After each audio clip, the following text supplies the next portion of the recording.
कमल बहुत ही सुलझा और सीधा लड़का था, जिसे बस 2 वक्त की रोटी दे दो और थोड़ी शांति भरी जिंदगी, उसके लिए यही स्वर्ग था। ना उसे किसी से भी कुछ फालतू लेना देना होता और ना ही किसी से फालतू बहस। लेकिन उसकी पत्नी रेवती बिल्कुल ही टेढ़े दिमाग की लड़की थी, जिसे अगर कोई सीधी बात बोले तो भी उसे टेढ़ी ही लगती थी और वो सामने वाले पर राशन पानी लेकर चढ़ जाती थी। और इसी तरह एक दिन कमल रेवती से ऑफिस जाते हुए बोलता है, रेवती, मैं ऑफिस जा रहा हूँ, आने में थोड़ी देरी हो जाएगी। क्यों जी, आज ऐसा क्या है?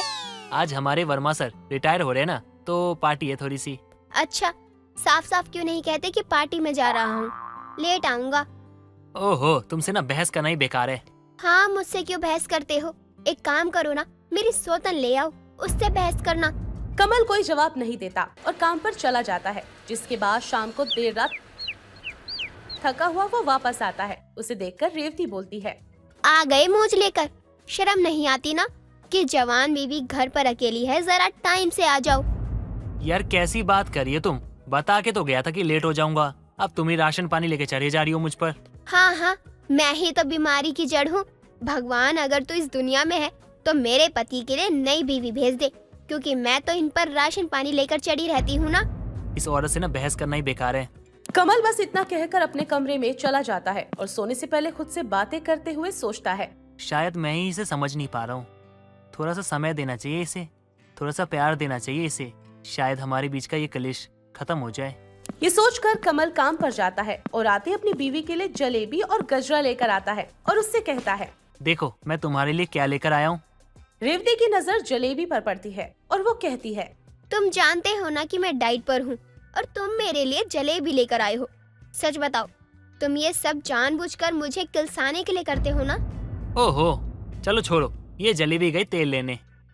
जिसके बाद कमल हाथ आगे करके रेवती को गजरा दिखाता है, जिसे देखकर वो बोलती है, अब ये तुम कहाँ से ले आए? तुमको पता है ना, मुझे फूलों को ऐसे तोड़कर इस्तेमाल करना जरा भी पसंद नहीं है।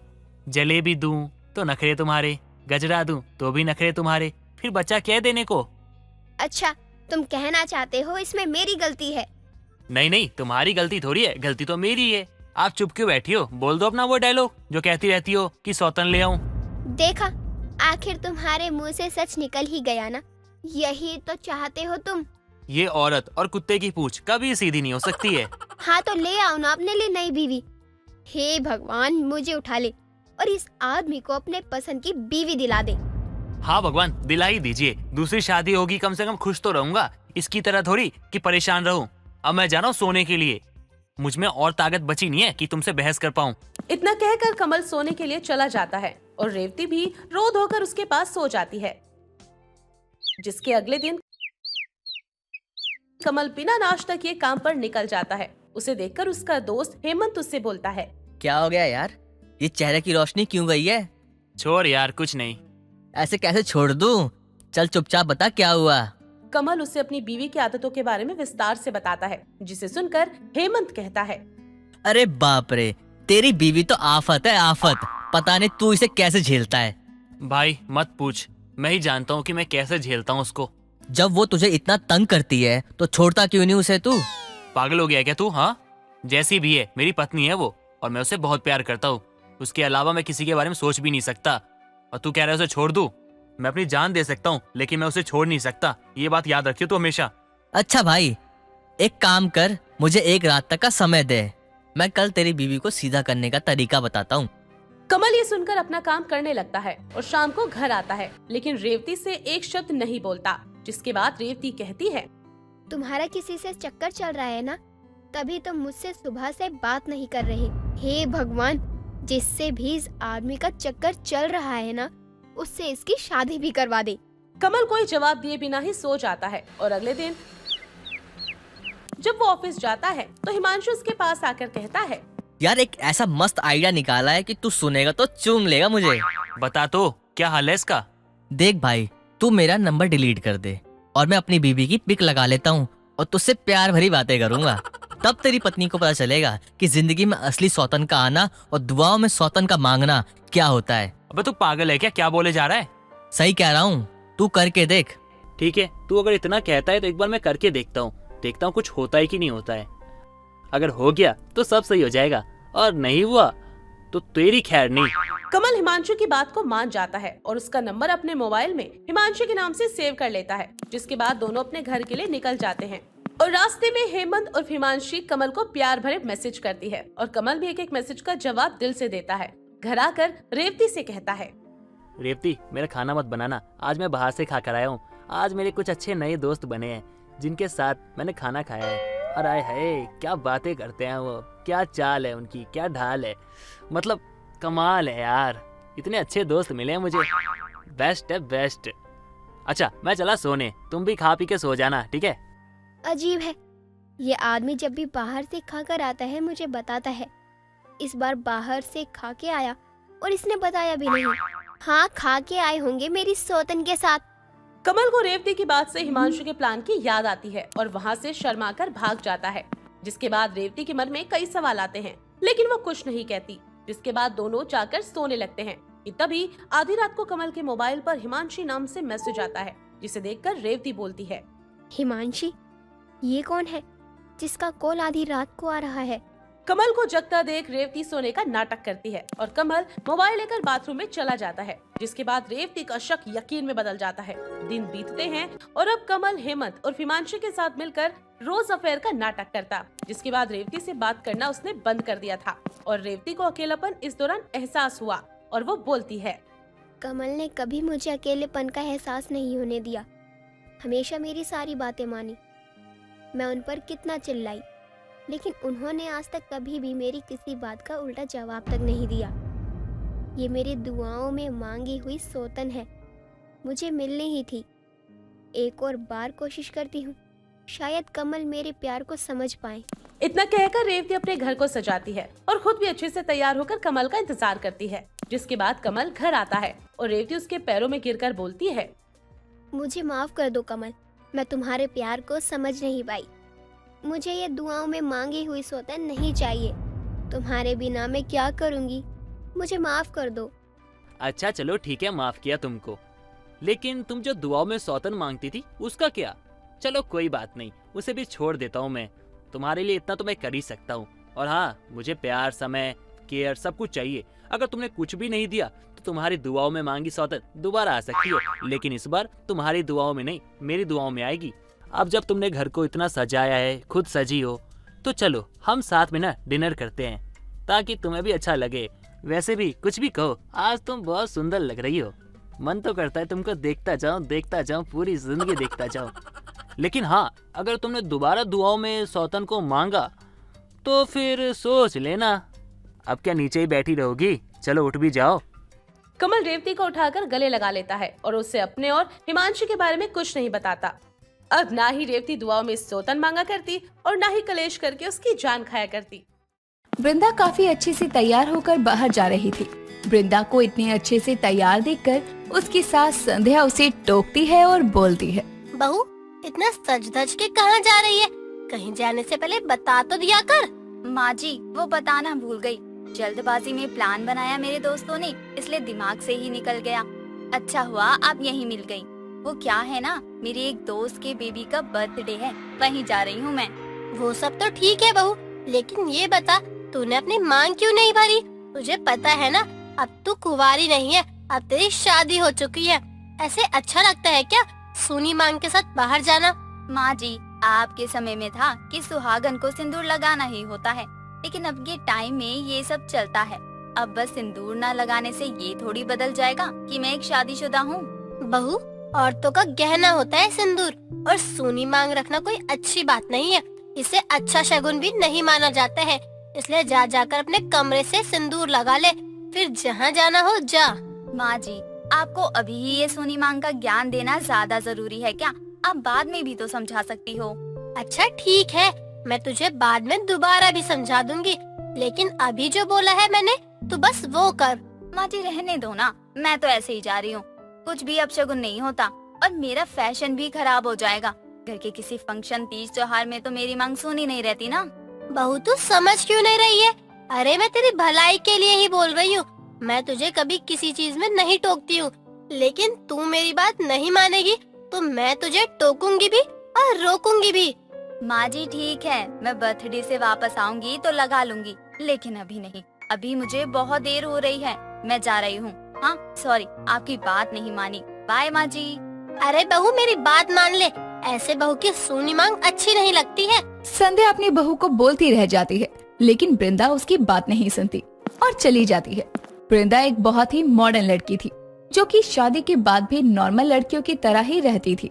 उसे बिल्कुल भी अच्छा नहीं लगता था एक शादीशुदा लड़की की तरह रहना, और यही बात वृंदा की सास संध्या को बिल्कुल पसंद नहीं थी। वो हमेशा अपनी बहू को टोकती और वृंदा हमेशा अपनी बहू की बात को नकारती रहती। ऐसा ही कई दिनों तक चलता है। कुछ दिनों बाद वृंदा अपने पति विक्की के साथ घूमने जाने के लिए तैयार होती है, लेकिन वृंदा ने काफी ज्यादा छोटी ड्रेस पहनी थी। ये देखकर विक्की कहता है, बिंद्रा ये तुमने क्या पहन लिया है? हम नॉर्मल घूमने जा रहे हैं, अरे किसी हाई क्लास पार्टी में नहीं जा रहे। जाओ चेंज कर आओ, मैं ऐसे नहीं जा सकता तुम्हारे साथ। यार विक्की, तुम तो ऐसे मत बोलो। मैंने कुछ भी पहना हो उसे क्या लेना देना। और तुम्हें तो पता है ना, मैं शादी से पहले भी ऐसे कपड़े पहना करती थी, तब तो तुझे कोई प्रॉब्लम नहीं होती थी। तो अब क्या हुआ? अरे शादी से पहले बात कुछ और थी, तब तुम मेरी गर्लफ्रेंड थी, लेकिन अब तुम मेरी बीवी हो। 4 लोगों के आगे मैं तुम्हें लेकर जाऊंगा, मेरे दोस्त तुमसे मिलेंगे तो क्या सोचेंगे वो तुम्हारे बारे में? तुम्हें अपनी बीवी से ज्यादा अब लोगों की भी पड़ी है। मुझे तुझसे ये उम्मीद बिल्कुल नहीं थी। अरे विक्की, मैं किसी दूसरे आदमी के साथ थोड़ी घूमने जा रही हूँ, मैं तो तुम्हारे साथ ही जा रही हूँ ना। हाँ तुम मेरे साथ जा रही हो, लेकिन आते जाते लोग रास्ते में खड़ा हर इंसान तुम्हें देखेगा। अरे किसी की कैसी नजर है, बुरी नजर है, मैं नहीं चाहता कि कोई तुम्हें बुरी नजर से देखे। अच्छा, बस तुम नहीं चाहते हो तो मैं वो ना करूँ जो मुझे अच्छा लगता है। विक्की देखो, हमें कार में जाना है, एक रेस्टोरेंट में बैठना है, खाना पीना है और घर वापस आना है। अब इसके लिए तुम मुझसे कपड़े चेंज करने को बोल रहे हो। ठीक है, अगर तुम्हें मेरी बात ही नहीं माननी है तो मत मानो, मैं कहीं नहीं जा रहा घूमने। घर में ही बैठकर इधर उधर घूमती रहो, ठीक है? विक्की यार प्लीज ना, तुम इतनी छोटी सी बातों का इतना बड़ा बवाल क्यों बनाते हो? चलो ना। अगर तुम अपने आप को जिद्दी समझती हो तो ठीक है, अपनी जिद दिखाती रहो, मैं भी नहीं मानने वाला हूँ तुम्हारी बात। जा रहा हूँ मैं सोने। विक्की इतना बोलकर सोने चला जाता है। वृंदा सबसे ज्यादा अपने आप को ही मानती थी, इसीलिए वो अपने आगे किसी की नहीं सुनती थी। कुछ दिनों बाद विक्की ऑफिस से आ रहा था कि तभी उसकी गाड़ी का एक्सीडेंट हो जाता है और उस एक्सीडेंट में विक्की की डेथ हो जाती है। जैसे ही ये खबर विक्की के घर वालों को मिलती है, संध्या का तो रो रो कर बुरा हाल था। उनके घर में रिश्तेदार, आस पड़ोस के सभी लोग आते हैं। विक्की की शोक सभा में सब लोग बैठे थे। तभी संध्या की पड़ोसन रामा आती है और कहती है, संध्या, तेरी बहू की मांग सुनी तो हो गई है, अब जो उसके नाम का सिंदूर लगाया है उसे हटा दे। दूर हट तुम उससे। अरे तब तो तूने कभी मेरे बेटे के बारे में सोचा नहीं, जब वो जिंदा था, तेरे पास था। अब जब वो चला गया है, तब तू यहाँ मेरे पास आकर अपने झूठे आंसू दिखा रही है। तेरी बहू भी तो तेरे बेटे का नाम का सिंदूर लगाती ही होगी, लेकिन अब जाने वाले को कोई रोक पाया है जो हम उससे कुछ कर सकते हैं? वृंदा बेचारी पर तो आसमान टूट गया। गम का अंधेरा भी इसका खुद का किया हुआ है। हमेशा खुद को आगे रखने की जिद से यहाँ ले आई है, और अब यहाँ अपने झूठे आंसू दिखाकर खुद ही मासूम बन रही है। संध्या, हिम्मत से काम ले, भगवान है, ऊपर से सब देख रहा है। तू खुद ऐसी हो जाएगी तो तेरी बहू को कौन संभालेगा? चल अब चुप हो जा। दूर हट जा मेरी नजरों के सामने से। मैं तेरी शक्ल तो क्या, तेरा यहाँ रहना भी बर्दाश्त नहीं कर पा रही हूँ। संध्या, तू इतना रोएगी तो तेरी तबीयत और भी ज्यादा खराब हो जाएगी। रुक, मैं तेरी बहू को बुला कर लाती हूँ, अब वो ही तुझे संभाल सकती है, मैं तो तुझे संभाल ही नहीं पा रही। रामा वृंदा को आवाज लगाकर बुलाती है। वृंदा भी रो रो कर काफी ज्यादा बुरे हाल में आ गई थी। वृंदा अपनी सास के पास आती है और अपनी सास को चुप करवाते हुए कहती है, माँ जी, ये सब क्या हो गया? अभी कुछ दिन पहले तो सब ठीक था, लेकिन अब अचानक से ऐसे कैसे हो गया? माँ जी, अब विक्की जी के बिना हमारा क्या होगा? हम कैसे रहेंगे उनके बिना? तू मेरे बेटे के लिए मुसीबत ही थी, आज तक कभी नहीं सुनी तूने, तो अब ये दिखावा मत कर। इससे पहले कि मैं कुछ करने लग जाऊँ, तू मेरी नजरों के आगे से चली जा। संध्या, ये तू क्या बोल रही है? अरे इन सब में तेरी बहू का क्या दोष है? वो थोड़ी चाहती थी कि ऐसा कुछ हो। तू अपनी बहू को खामखा ही इतना कोस रही है, वो बेचारी तो खुद गम के अंधेरे में है। गम का अंधेरा भी इसका खुद का किया हुआ है, हमेशा खुद को आगे रखने की जिद से यहाँ ले आई, और अब यहाँ अपने झूठे आंसू दिखाकर खुद को मासूम बना रही है। माँ जी, आप ये क्या कह रही हैं? दूर हट जा मेरी नजरों के सामने से। मैं तेरी शक्ल तो क्या, तेरा यहाँ रहना तक बर्दाश्त नहीं कर पा रही हूँ। माँ जी मैं जानती हूँ आपको भी विक्की के जाने का उतना ही दुख है जितना कि मुझे, लेकिन इस समय में हमें एक दूसरे का सहारा बनना चाहिए, ना कि एक दूसरे की मुसीबत। तू मेरे बेटे के लिए मुसीबत ही थी, आज तक कभी तूने सुनी नहीं, तो अब ये दिखावा मत कर। इससे पहले कि मैं कुछ करने लग जाऊँ तो मेरी नजरों के आगे से चली जा। अपनी सास की बात सुनकर वृंदा रोते हुए अपने कमरे में चली जाती है। विक्की के जाने के बाद तो सच में पूरे घर की रौनक ही चली गई थी। कुछ दिनों बाद वृंदा अपने कमरे में एक सुहागन की तरह तैयार होकर बैठी, मांग भरकर हाथों में लाल जोड़ा पहनकर बैठी थी। ये सब संध्या देखती है तो वो तुरंत अपनी बहू के पास आती है और उसकी मांग का सिंदूर साफ करते हुए कहती है, बहू, भले ही मैं तुझसे नाराज हूँ, लेकिन मैं तुझे ये सब नहीं करने दे सकती। अरे जब तेरा पति था तब तूने अपनी मांग सुनी रखी, और अब मांग भरकर क्या दिखा रही है? माँ जी मैं तो बहू मुझे कुछ नहीं सुनना, मेरा बेटा चला गया है और तेरी मांग सुनी हो गई है। अब उसके जाने के बाद उसके नाम का सिंदूर लगाकर मांग मत भर, इससे मेरे बेटे का ही अपमान होगा। वृंदा को अपनी सास की बात समझ आती है और वो अब अपनी सुनी मांग को लेकर बस अफसोस ही करती रह जाती है। हर्षिता कॉलेज के एग्जाम में पास होने की खुशी में हलवाई की दुकान पर जाती है और वहाँ रखी सभी मिठाइयों को देखते हुए उसकी नजर कोने में पड़े छोटे रसगुल्लों पर जाती है और वो दुकान के मालिक को आवाज लगाते हुए कहती है, हलवाई अंकल, ओ हलवाई अंकल, कहाँ हो? अरे दुकान पर कोई है या नहीं? उसकी आवाज सुनते ही काउंटर पर मोहित नाम का एक लड़का आता है और उससे कहता है, जी आपके हलवाई अंकल तो यहाँ नहीं है, आप मुझे बताइए क्या चाहिए आपको? ओहो, अभी मिठाई की दुकान पर भाजी तो मांगूंगी नहीं, मिठाई ही लेने आई हूँ। हाँ लेकिन मिठाई का नाम बताएंगी तभी तो दूंगा ना। बताइए क्या चाहिए? कलाकंद, बर्फी, काजू कतली, लड्डू? ये सब नहीं चाहिए, मुझे बस 1 किलो गुलाब जामुन दे दीजिए। ठीक है अभी देता हूँ। हर्षिता फोन में बिजी हो जाती है और मोहित उसे गुलाब जामुन पैक करके दे देता है और वो पैसे देकर चली जाती है। कुछ देर में जब वो घर आती है तो जाते ही अपनी माँ को जोर से गले लगाती है। तभी उसकी माँ राम प्यारी कहती है, हाय दैया, तू गले लगा रही है कि मुझे दबोचकर मारने की कोशिश कर रही है? छोड़ मोए। ओहो माँ, मैं तो आपको खुशी से गले लगा रही हूँ। ये लो मिठाई खाओ, मैं पास हो गई। हाय राम जी, तो चमत्कारी हो गयो, मेरी लल्ली पेपरन में पास हो गई। लाला मिठाई ला। हाँ खा लो, लेकिन पहले मुझे खिलाना, वो क्या है ना, मेरी फेवरेट मिठाई है। तभी हर्षिता से मिठाई का डब्बा लेकर राम प्यारी उसे खोलती है और उसमें से एक गुलाब जामुन निकाल कर उसे खिलाने लगती है। जैसे ही हर्षिता मिठाई खाने के लिए मुंह खोलती है तो मिठाई देखकर कहती है, 1 मिनट, ये तो काले वाले हैं। मैंने उस चपड़ गंजू को सफेद वाले देने को कहा था। यही मैं भी सोच रही थी, तुझे तो सफेद बालों भातो है, जे काले वाले कहाँ से उठा लाई? ओहो, इस मिठाई वाले की तो सफेद दिखाकर काला पैक कर दिया। माँ अभी इसे वापस करके आती हूँ। अरे ठहर जा, कहाँ को भागी चली? हर्षिता अपनी माँ की बात सुने बिना ही हलवाई की दुकान पर जाती है और उसके पीछे पीछे राम प्यारी भी वहाँ आती है। तो गुस्से में हर्षिता मोहित से कहती है, अरे इतना बड़ा मिष्ठान भंडार खोल कर बैठे हो, देख कर मिठाई नहीं दी जाती? मैंने कौन सी मिठाई मांगी थी और कौन सी थमा दी मुझे? जो कहा था वही तो दिया, गुलाब जामुन ही तो मांगे थे आपने। हाँ लेकिन काले नहीं, सफेद वाले कहे थे। सफेद गुलाब जामुन? ये मिठाई कौन बना गया? हाय दैया बेटा, वो जेना रसगुल्ले की बात कर रही है और बैल बुद्धि की मनपसंद मिठाई है, लेकिन नाम से भी अनजान है। जे वो रसगुल्ले होवे है, गुलाब जामुन नहीं। अरे नाम में क्या रखा है, रसगुल्ले, याद नहीं रहा होगा। कोई बात नहीं, ये अकेले आपकी नहीं बहुत लोगों की दिक्कत है। अभी पक्का बताइए चाहिए क्या? मिठाई, वो भी सफेद वाली। तभी मोहित उसे रसगुल्ले पैक करके दे देता है और वो घर जाकर पहले खुद 2 रसगुल्ले खाती है और फिर अपनी माँ को खिलाती है। और अगले ही दिन डब्बे में से सारे रसगुल्ले हर्षिता टहलते हुए खा जाती है।